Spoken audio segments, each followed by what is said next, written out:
Press பண்ணிட்டு பக்கத்தில் இருக்கிற பெல் பட்டன் ப்ரெஸ் பண்ணி ஆல்ன்ற பட்டன் ப்ரெஸ் பண்ணி தான் நான் போடுற வீடியோ நோட்டிஃபிகேஷன்ஸ் வரும். இப்போ அதை கருவேப்பிலை சேர்த்துருங்க. சேர்த்துட்டு மஞ்சப்பொடி சேர்த்துடலாம். மஞ்சப்பொடி சேர்த்துட்டு சாம்பார் பொடி சேர்த்துருங்க. சாம்பார் பொடி பார்த்திங்கன்னா 1 ஸ்பூன் சாம்பார் பொடி சேர்த்துருக்கேன். தனி மிளகாத்தூள் வந்து 1 ஸ்பூன் சேர்த்துருக்கேன். இப்போ பச்சை மிளகா அதில் சேர்த்துடலாம்.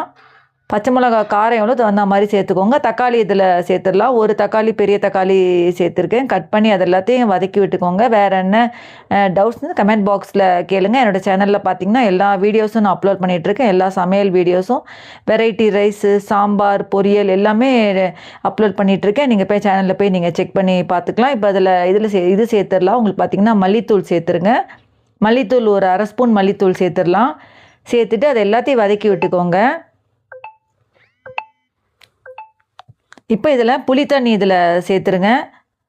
புளித்தண்ணி பார்த்தீங்கன்னா 1 நெல்லிக்காய் சைஸ் அளவு புளித்தண்ணி இதில் சேர்த்துட்டு உப்பு சேர்த்துடலாம்.